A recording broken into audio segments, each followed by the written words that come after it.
Hello বন্ধুরা, মায়ের রান্নাঘরে সবাইকে স্বাগত। আজকে আমি আপনাদের সামনে নিয়ে চলে এসেছি শাহী ডিমের কোরমা। যেমন স্বাদে তেমন গন্ধে। তাহলে চলুন চট করে এই সুস্বাদু রেসিপিটা দেখে নেওয়া যাক। প্রথমে আমি ডিম বয়েল করতে বসিয়ে দিলাম। এবারে আমি কিছুটা কাজু কিশমিশ নিয়েছি, বয়েল করা ডিম নিয়েছি, ক্যাপসিকাম নিয়েছি ও কিছুটা পেঁয়াজ পেস্ট করে নিয়েছি ও টমেটো পেস্ট করে নিয়েছি। সাথে নিয়েছি কিছুটা পেঁয়াজ কুচি, চেরা কাঁচা লঙ্কা।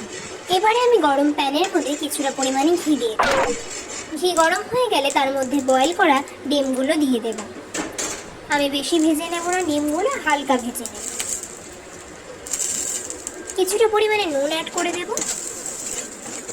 আবারও এপিট ওপিট করে ডিমগুলো হালকা ভেজে নেব। ডিম ভাজা হয়ে গেলে সেই প্যানের মধ্যেই আবারও ক্যাপসিকামগুলো এপিট ওপিট করে হালকা করে ভেজে নেব।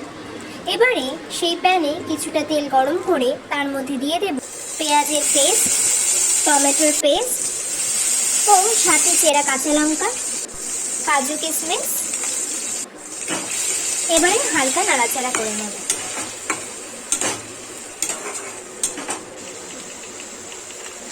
হালকা নাড়াচাড়া করার পরে তার মধ্যে অ্যাড করে দেব গোলমরিচের পরিমাণে। আবারও একটু নেড়ে চেড়ে নেব। ভালো করে কষে গেলে সামান্য পরিমাণে জল অ্যাড করে নেব। এবারে আমি কিছুটা পেঁয়াজ ভেজে নেব বেরেস্তার জন্য।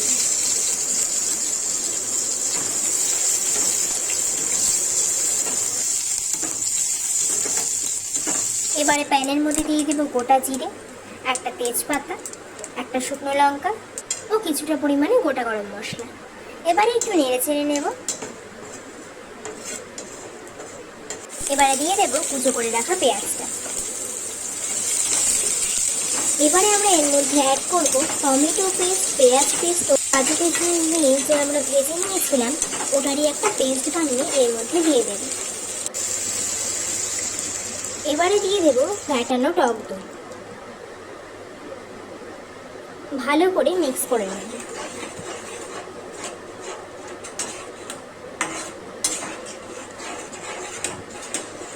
এবারে কিছুক্ষণের জন্য মশলাটা কষে যাওয়ার জন্য ছেড়ে দেব। মশলাটা হালকা কষে গেলে তার মধ্যে দিয়ে দেব নুন ও তারই সঙ্গে নেড়ে চেড়ে নেব। মশলাটা পুরোপুরি কষে গেলে তার মধ্যে দিয়ে দেব ক্যাপসিকাম। ক্যাপসিকাম দিয়ে হালকা নাড়াচাড়া করে তার মধ্যে দিয়ে দেব গোলাপ জল।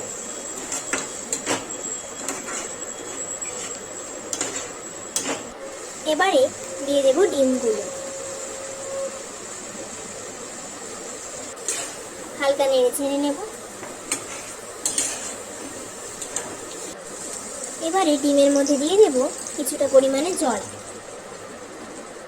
হালকা নেড়ে চেড়ে নেব আবারও।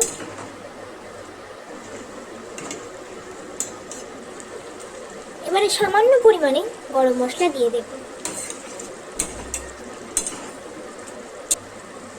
এবারে নেড়ে চেড়ে হালকা ধনেপাতা দিয়ে দেব।